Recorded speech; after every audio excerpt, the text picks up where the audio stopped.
What's up, what's up, what's up? I hope you had a great weekend. And we are stumbling across all sorts of interesting things. Friday, right before I broke for the Sabbath, I stumbled across some of this and I thought, oh, how is this going unmissed? Or undiscovered or missed. To me, it was one of those doggone obvious things, yet nobody is talking about it. So we're going to dive in and take a peek. Now, everybody's got opinions on this topic. We're going to try and stay focused on what we know, and then it's up to you to go do the research, do the digging, and figure it out. So before we dive in, make sure you subscribe to the video, and so that you don't miss it when we upload the latest and greatest. We try to do that somewhere between 4 and 5 times a week, and it's typically by midday Mountain Standard Time.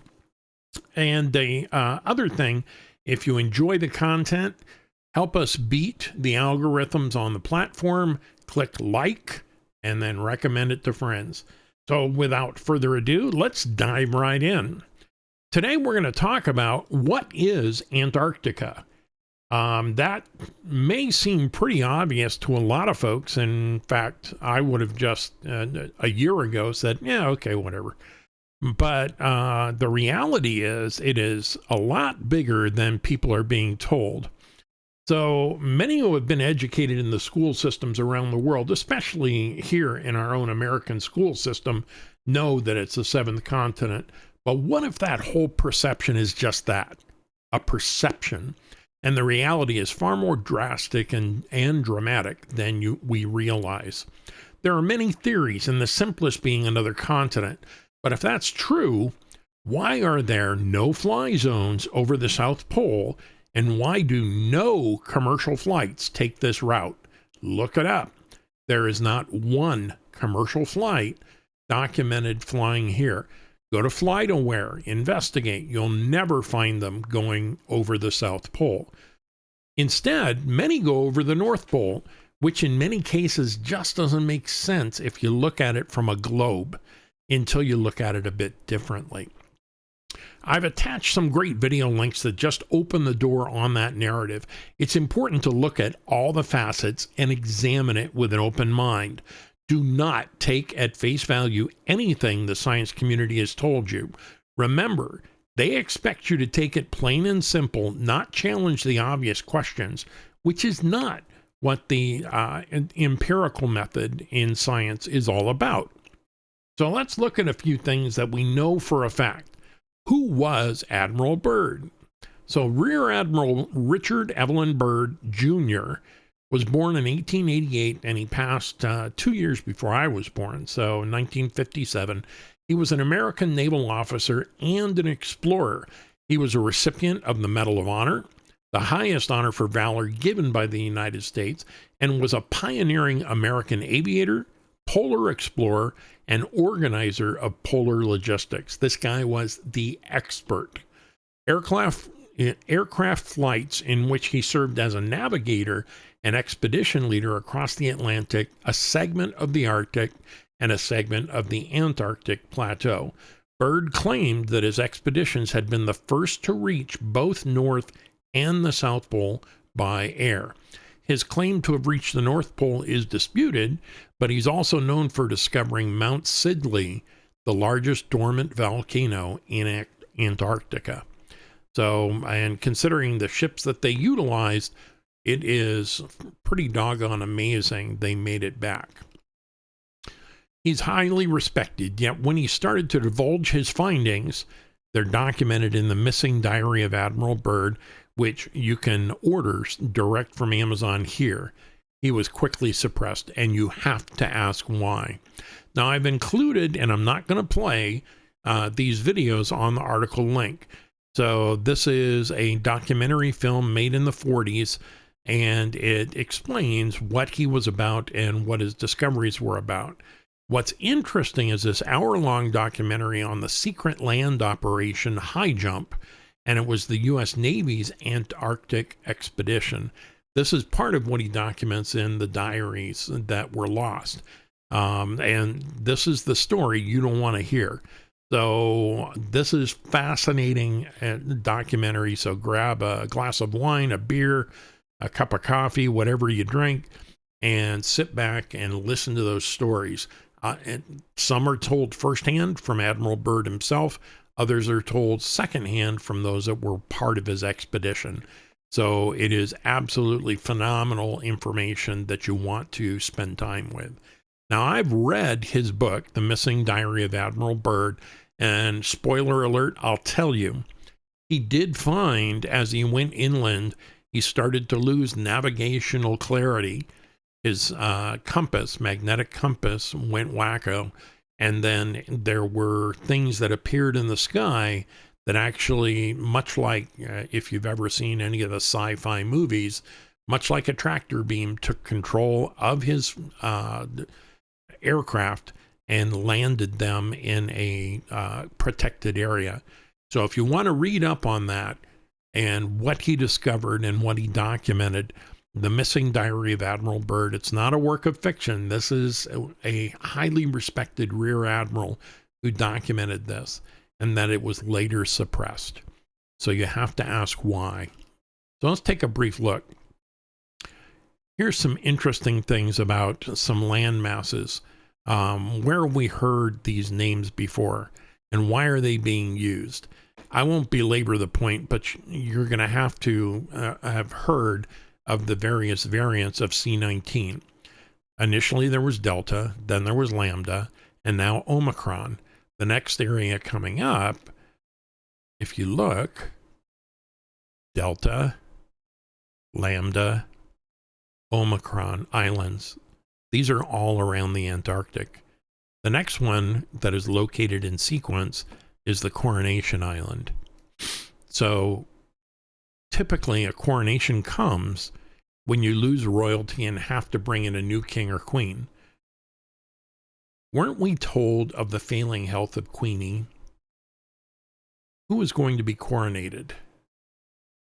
Is that even a word? I don't know if I spelled it right, but think about that. Is that the next thing that we're waiting on? And if so, who is it going to be? We've also received various messages over the last several months where the elite were going to Antarctica. You can find these out on Twitter. They're still out there right now. David Schwartz. This is a confirmed account. Just arrived in Antarctica. This will change everything. Brad Garlinghouse. Glad I packed a parka for the trip I'm about to make. Klaus Schwab.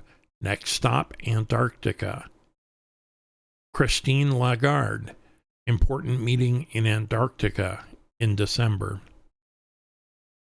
Note that Brad was wink wink, alluding to the fact that this may or may not require a parka for where he's going. But they're all alluding to the fact that they went to Antarctica. So when we think about that, why would they again point to that? There's an interesting video that I stumbled across. I don't have any opinion on it, pro or negative, but it says Cabal leaders go to the Antarctica to surrender to extraterrestrials and Earth Alliance. My personal belief, there are no extraterrestrials. If there are people that appear to be aliens, they are actually Nephilim that have taken on other forms. And if you're not familiar with Nephilim, we've got a video on that that explains that they are among us. I actually posted a new picture today that showed yet another one as part of the Facebook Standards Committee. So they're here and they are among us. There's another opinion that starts with New Energy starts December 21st. That's tomorrow. The Galactic Federation took away the dark crystal in Antarctica. Again, I'm not a huge believer in crystals or any of that other nonsense. We don't read about it in scripture, but this is somebody else's opinion. So I'm polite enough to at least show what those opinions are. Let's look at the scriptural point of view, though. We're told in Scripture that the ice wall that is down in Antarctica actually surrounds us. It keeps the seas in place and from going further than they need to go. And it's mentioned over 200 times in Scripture, and here's all the references. So take your time, go review these, and realize that all of this points to a flat earth with a boundary. And that, to me, is fascinating. Why would, if God is all-powerful, all-knowing, why wouldn't he have told us it's a globe? It's a ball. Instead, he told us about the plane, that it sits on 4 posts, that there are angels in 4 corners. There are many things that point to it and allude to the fact that we are not in a globe. I've flown thousands of air miles, and one thing I have never seen is the curvature of the earth, even at 36,000 feet. We only see it through the eyes of a fisheye lens. As someone that earned his living from photography in my early 20s, this isn't lost on me. I recognize a fisheye view immediately, and that's the only time we see the curvature of the earth. Instead, when we see views that are from space, we see oddly shaped continents and weirdly shaped repeating cloud masses or patterns. This is Photoshop, folks, not photography. Even Nixon, when speaking to the moon landing, Apollo 11, remember they'd never been there, already had a photo of Earth taken from the moon on his wall. This is absolutely accurate. So what's unique about this is if we can get you to believe a globe, evolution, and all the rest, then they can get you to deny our Father. That's been one of the greatest deceptions of all time. Do the research and do not accept it just because a scientist, call that a secular high priest, tells you so. Remember, science in many ways is a man-made religious system. There are facets of it that just don't make sense, and we're told to accept their word for it. We're told we live in a globe. That gives foundation to the Big Bang, atheism, paganism, the occult, alien seeding, and all the rest of the nonsense. But described in the Bible is the flat earth. This validates the Bible, scientifically proven, points to God alone as creator. There's a great book called The Greatest Lie on Earth, and it's well over 500 pages, but it's got dozens and dozens and dozens of mathematical proofs. The simplest one being that if you know the circumference of a ball, pi r squared for a circle, you know doggone well how to calculate the arc. And what we learn is that mathematical formula, every 3 miles you travel should drop 6 feet below the horizon.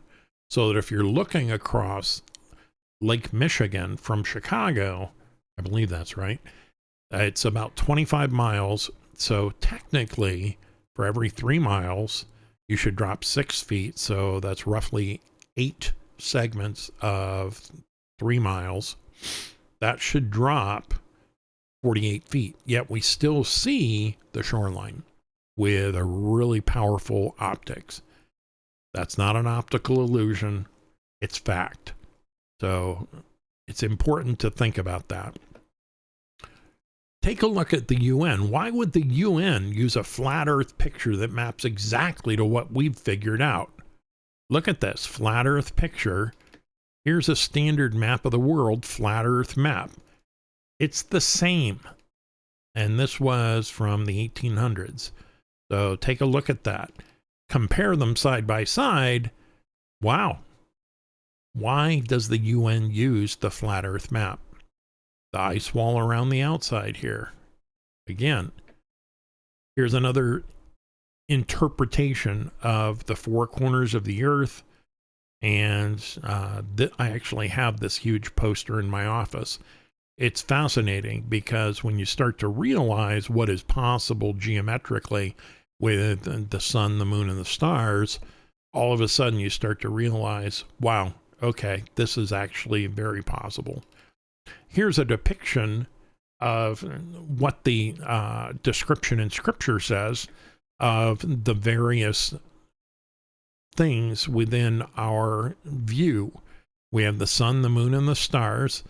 We read in Genesis that the floodgates of heaven were opened that flooded the earth. We also read of Sheol that's below in the columns of the earth. And we also are told of the great abyss. So although this is a over 100-year representation, this just gives you kind of an illustration of what is possible. Here's another interpretation. This is an ancient Hebrew conception of the universe. Again, it uses the same image as above, but it explains how this all worked. Very interesting, and this has been around for a while. There's further speculation that also includes many more ice walls. If you were to look at this, you could realize there are many other lands that have yet to be discovered. And we are told that this is indeed possible. Ultimately, we don't have enough information, and no one is allowed to venture there unsupervised. So the big question you have to ask is, why? Nobody has a good answer for that. So hopefully I've given you some good information that will cause you to go do some research. I'm not here to give you all the answers, but I am here to encourage you to question the narrative. And then once you've questioned it, do the research. With that in mind, I wish you a wonderful afternoon. Shalom.